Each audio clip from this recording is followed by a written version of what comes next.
నమస్తే అండి, welcome to our channel. మనతో ఈ రోజు ఏపీ కమ్మ కార్పొరేషన్ డైరెక్టర్ అడుసుమల్లి శ్రీనివాసరావు గారు ఉన్నారు. సార్ నమస్తే సార్. నమస్కారం అండి. సార్, వైసీపీ నేత మాజీ మంత్రి జోగి రమేష్ గారి మీద వారి కుటుంబ సభ్యులైన వాళ్ళ కోడలు మేఘనా గారే కేసు పెట్టారు. అదనపు కట్నం కేసు, అలాగే హత్యాయత్నం కూడా చేశారని చెప్పేసి ఆవిడ కేసు పెట్టారు. ఆయన మీద కాకుండా మొత్తం ఫ్యామిలీ అంతటి మీద పెట్టారు.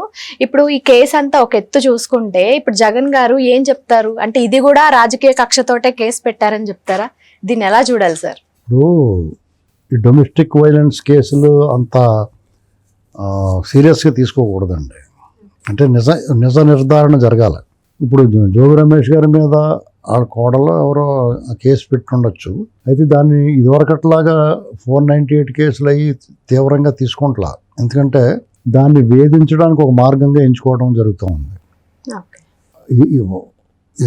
నిజం తెలుసుకోకుండా ఎవరు కూడా దాని మీద మాట్లాడకూడదు. అది కుటుంబానికి సంబంధించింది, క్లియర్గా పర్సనల్. అది వాళ్ళు కేసు పెట్టుకున్నారు. అది ప్రముఖ వ్యక్తి కాబట్టి వార్తల్లోకి వచ్చింది. అది ఈ విషయంలో ప్రభుత్వం మామూలుగానే ఇలాంటి కేసులు ఏదొచ్చినా సాధారణమైన కుటుంబాల్లో జరిగినా కానీ పోలీసులు సీరియస్గా తీసుకుంటలేదు. కూర్చోబెట్టి ఇరుపక్షాలను కూర్చోబెట్టి మాట్లాడుతున్నారు, లేదా పెద్ద మనుషులకు విడిచిపెడుతున్నారు, మీరు పరిష్కారాలు చేసుకోండి అని. ఇదివరకు అయితే ఏం చేసేవారంటే అత్తగారు మాంగానే ఆడబడిని తీసుకొచ్చి లోపల పడేసేవారు, వాళ్ళ డిమాండ్లు సాగించుకునేవారు. అది దుర్వినియోగం జరుగుతుందనేటువంటి దాన్ని గుర్తించారు. అర్థమైందండి. ఇటీవల కాలంలో 2-3 చూశాను. నేను చూసిన దాని ప్రకారం ఏంటంటే కొంత దుర్వినియోగం జరుగుతున్నమాట వాస్తవం. కాబట్టి దాన్ని ఎవరైనా సరే పోలీస్ ఆఫీసర్స్ అయినా లేకపోతే ఎవరైనా కూర్చోబెట్టి మాట్లాడి ఇరుపక్షాలతో మాట్లాడి తప్పు ఎవరితో నిర్ధారణ చేసుకుని వాళ్ళ పెద్ద మనుషులకి అప్పచెప్తే వాళ్ళు సెటిల్మెంట్ చేసి వద్దనుకున్నప్పుడు విడిపోతారు. అంతే. కక్ష కార్పణ్యాలతో కేసులు పెట్టుకుని ఒకళ్ళ మీద ఒకళ్ళు ఏం సాధించుకుంటారు? నిజంగా కనుక చంపేయడానికి చూసి లేకపోతే దౌర్జన్యం, దుర్మార్గం, హింస ఉందనుకోండి, పోలీసులు పసిగడతారు, ఇమీడియట్గా యాక్షన్ తీసుకుంటారు. కాబట్టి దీని మీద మనం ఇది పొలిటికల్ ఫ్యామిలీ కాబట్టి అని చెప్పి రాజకీయంగా మనం బురదేయడానికి వాడుకోకూడదు. వాళ్ళని ఇలాగ మనం ఇదిలో లాక్కూడదు. అది పర్సనల్ క్లియర్గా. అయితే ఒకవేళ కేసు నమోదు చేస్తే అతను ఏమంటాడంటే బడుగు బలహీన వర్గాలు కాబట్టి మా మీద దాడి చేస్తున్నారు ఈ ప్రభుత్వం, మా మీద కేసు నిన్న మాట్లాడాడు ప్రెస్ మీట్ పెట్టి. నన్ను, విడుదల రజనీ గారిని, కారుమూరి నాగేశ్వరరావు, సిద్దిరి అప్పలరాజు, మా అందరూ బీసీలు కాబట్టి మా మీద కక్ష సాధింపు చేస్తున్నారు తెలుగుదేశం పార్టీ, చంద్రబాబు నాయుడు గారు. అతను గుండెల్లో నిద్రపోయేలాగా బీసీలు అందరం కలిపి ఒక సభ పెట్టాలి. గుండెల్లో నిద్రపోతానికి ఎంత చోటు ఉండాలి కదా పడుకుంటానికి. ఏంటండి అలాంటి మాటలేదు, అతిశయక్తిగా మాట్లాడుతూ ఉంటారు కానీ గుండెల్లో నిద్రపోతాం, మీకు అది చేస్తాం ఇది చేస్తామని అలాంటి మాటలు జోగి రమేష్ మాట్లాడకూడదు. ఎందుకంటే అతను ఏమంటున్నాడో ఇప్పుడు ఈ డొమెస్టిక్ వైలెన్స్ కేసులో అతను ఒకవేళ అతని మీద కేసు కట్టినా ఇదిగో నా మీద అన్యాయంగా జరిగింది, అది కుటుంబం ఉంది. యాక్చువల్గా ప్రభుత్వం మామూలుగా వాళ్ళ మీద అరెస్ట్ చేయాల్సినవి అరెస్ట్ చేయట్లేదు సరిగ్గా. అటువంటిది ఈ డొమెస్టిక్ వైలెన్స్ కేసు ప్రభుత్వం వాళ్ళ సంబంధం ఉండదు. వాళ్ళు మాట్లాడుకోవాలి, పెద్ద మనుషులు కూర్చొని సెటిల్ చేసుకుంటారు, అది సెటిల్ అయిపోద్దండి. అది పెద్ద సీరియస్గా తీసుకోవాల్సిన అవసరం లేదు ప్రస్తుతం. ఎందుకంటే ఏది నిజమో ఏది అబద్ధమో ఎవరికి తెలియదు. మన ఊరికే మీడియాలో వచ్చింది కదా అని చెప్పి దాన్ని వాళ్ళని అలర్ చేయకూడదు, మనం వాళ్ళ గురించి మన స్థాయిలో మనం మాట్లాడకూడదు అటువంటి. కానీ అతను ఒక ప్రెస్ మీట్ పెట్టాడు దీని ముందు, ఇలాంటి నా మీద కక్ష సాధిస్తున్నారు, ఇలాగ విడుదల రజనీ గారి మీద కేసు పెట్టారు, సిద్దిరి అప్పలరాజుని అన్యాయంగా వాళ్ళ కొడుకుని కేసు పెట్టారు, కారుమూరి నాగేశ్వరరావు పాపం ఇంతలా ఉన్నా కానీ పాపం అతనే పెట్టేశారు, ఇలాంటి మాటలు మాట్లాడుతున్నారు. వీళ్ళని ఎందుకు అరెస్ట్ చేశారు? అసలు జోగి రమేష్ అతను అగ్రిగోల్డ్లో అతను నేరం చేశాడు. అతను చంద్రబాబు నాయుడు గారి ఇంటి మీద దాడికి వెళ్ళాడు. వాళ్ళు ప్రభుత్వం మారిన వెంటనే నిజంగా కనుక ఇతను పని పట్టాలనుకుంటే రాజకీయ ప్రతీకారం తీర్చుకోవాలనుకుంటే చంద్రబాబు నాయుడు గారి ఇంటి మీదకి వెళ్ళిన దాని మీద కేసు మీద కట్టి లోపలయ్యాలి. ఆ పని చేయలేదు. మామూలుగా అలా ప్రతీకార దాడులు చేస్తున్నారని అంటారని అగ్రిగోల్డ్ కేసుల్లో కూడా కేసు నమోదు చేశారు తప్ప లోపలేదు, నోటీస్ ఇచ్చారు అంతే.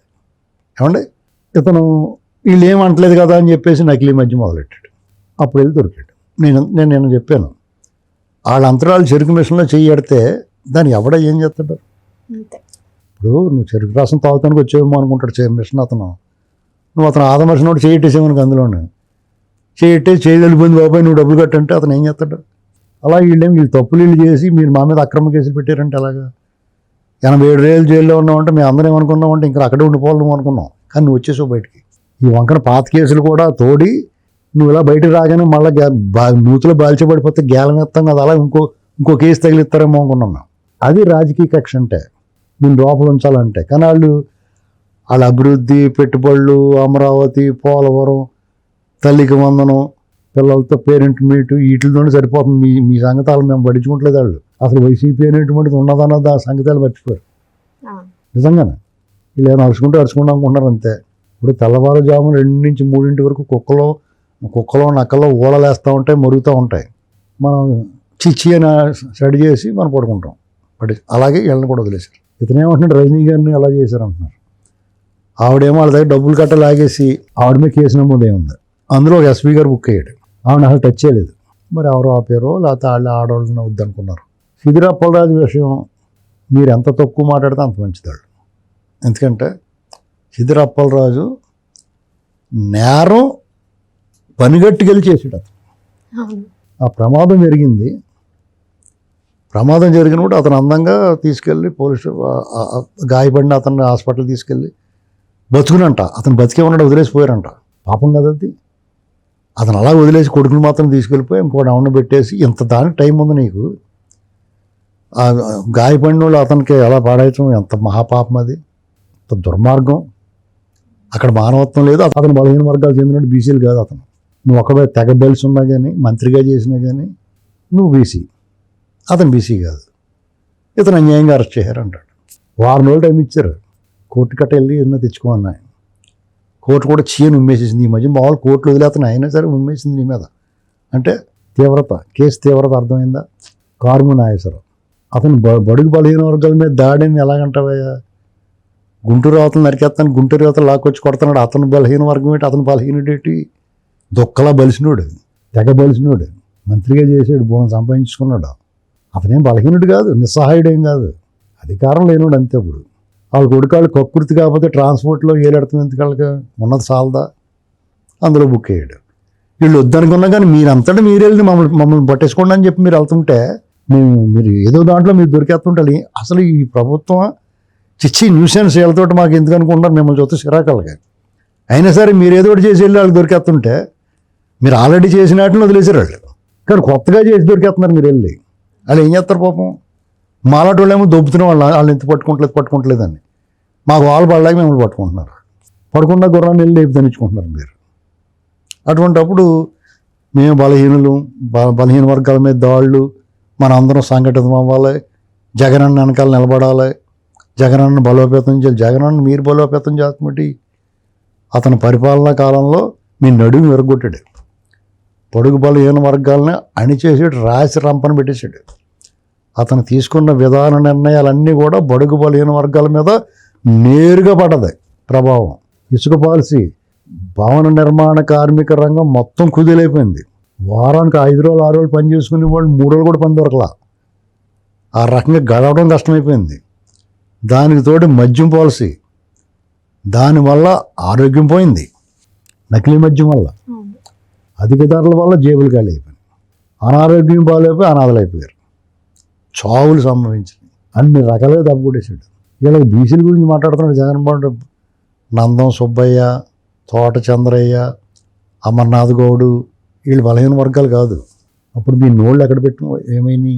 ఎలా జగన్మోహన్ రెడ్డి మా వాళ్ళు ఎలా చేతను పెట్టని అడిగావు నువ్వు?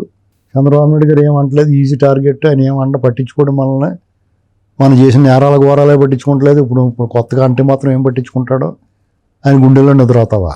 ఆయన గుండెలో నిద్ర అవుతాను చాలామంది చూస్తున్నారు కానీ నీకు కళ్ళు లేదు. కాబట్టి మూసుకుని ఇంట్లో కూడా సర్దువాం, లేదంటే ఇంట్లో పెంట ఈదిలోకి వచ్చేస్తుంది. సార్ ఫైనల్గా ఒక క్వశ్చన్. ఇప్పుడు ఏదైనా ఇష్యూ అయితే జగన్ గారు 2 పక్షాలు ఉంటే ఎవరైతే తప్పు చేశారో వాళ్ళ సైడే సపోర్ట్ చేస్తారు కదా. ఇప్పుడు ఈ మామా కోడళ్ళ విషయంలో ఈయన ఎవరికి సపోర్ట్ చేస్తారంటారు? డెఫినెట్గా జోగి రమేష్ సపోర్ట్ చేస్తాడు. అయితే ఈసారి సపోర్ట్ చేయకపోవచ్చు. ఎందుకంటే ఇతను ఏమంటున్నాడంటే నన్ను అరెస్ట్ చేశారు, బీసీలని వేధిస్తున్నారు మీరు. బీసీలు అంటే ఇప్పుడు జోగి రమేష్, విడుదల రజనీ మీద కేసు పెట్టారు, సిదిరి అప్పలరాజు లేకపోతే కారుము నాగేశ్వరరావు, మేము అందరం బీసీలు, మా మీద కేసులు పెట్టింది ప్రభుత్వం. ఎందుకు జగన్మోహన్ రెడ్డి అని నేరాలు చేసిన వాళ్ళు బాబాయిని చంపేసినా కానీ ఎందుకు పట్టుకుంటలేదు?